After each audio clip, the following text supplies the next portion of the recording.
All right, so this next one is going to discuss how do we transition between this slide to your prep work and then jumping into your system in component one, right? So you're going to have to take the time to talk about the permits with the customer, right? The supplier is going to come out, they're going to do a material drop, set the material on top of the roof, which is going to let us run more efficient, help us finish that job in a day, right? As well, we're going to tarp out and protect the home. So they're going to tarp that gutter line, so as they're scraping shingles off, nothing's going to get damaged, okay? Now, on this particular slide, how I would roll through it is something like this. So I have my customer here, Umit. So what we're going to be doing is, before we get into the required components in order that I need to install in order to register your warranty, what we're going to discuss here is everything else that needs to be done in addition to, right?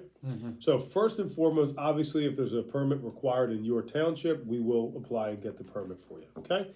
Second, we're going to line up the delivery of your container. Now, depending on the job and the availability, I may have a dump trailer out here. If not, and if it's tied up on a secondary job, we will just have a container dumped, okay? So speaking of the container, we would have to put it in the driveway or street access. You just work that part out with your customer, use your common sense, okay? Next thing is, we use Marvick Supply. What Marvick's gonna do is when they come out, they do what's called a rooftop load. So they're gonna have a big boom in a truck, and it's actually just gonna load all the material up on the roof on all the job sites they're able to actually do that on, which is most, okay? So with that being said, it does save time and allows the crews to run a little bit more efficient, right? Any questions so far? No.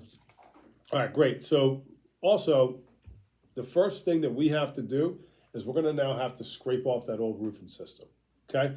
The reason that you scrape off and you don't dump another layer on top is, number one, it voids your warranty, but number two, the shingles are over 250 pounds a square, right? So 2,500 pounds every 10 square, 5,000 pounds or more for your average roof. So imagine if you have already 5,000 pounds up there and I slap another 5,000 pounds and then it snows. It's more weight. Got a lot of weight. And what that does is create settling of the rafters and damages your home, okay? Structural damage. Yeah, structural. It's just very bad for the structure. You want everything to be able to lay nice and flat, right? So we're gonna remove that unnecessary weight, right? We're gonna remove those shingles that were leaking. That way that all that moisture can get out.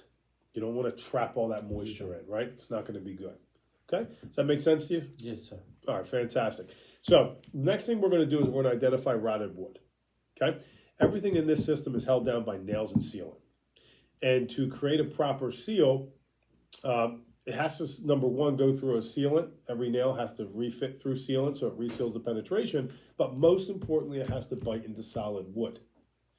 If it's biting into soft wood, what do you think is going to happen to the nail? It'll come off, pop off. Right, exactly. And how long do you think that roof's going to go before it starts to have problems? Not long. Correct, okay? So there's two ways of doing a roof. One is just to rush, scrape the shingles off, slap new shingles on so it looks good, okay? The second way is to get real gritty down and dirty and handle all the fine details like we do. And then that's where I might show a couple pictures here on my photo album of the prep work, of us fixing rotted wood, so on and so forth.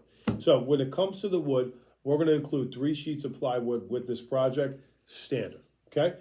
Above and beyond that, if you need any more, it's going to be at a rate of $100 a sheet installed. So that's removing the old, disposing of it, and installing the new, okay? Now, a 4x8 sheet is 32 square feet, right? And you'll have 3 of them, which is 96, so we just give you 100 square feet, from the house. Okay. Any questions so far? No. Make sense? Yes. Great. The type of plywood that we use is a CDX plywood. That's real wood versus the OSB, which is more of like a particle type of flake board, which is a bunch of wood chips held together by glue. Yes. Okay. Very water absorbent. And as soon as it absorbs water, it swells and separates. Maybe you've seen this before. Yes. Okay. So we're going to use the better stuff on your roof. Okay. Yes. All right. Great. Now,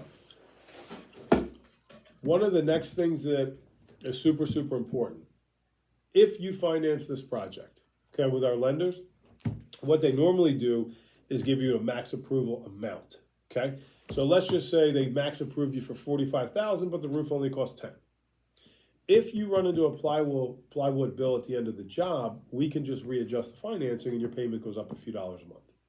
So two ways you could pay for it. One is you could just pay for it out of pocket, or we could just roll it into the finance. Whatever's easier and more convenient for yourself. Does that make sense? Yes. Great. All right, give me 1 second. Yes.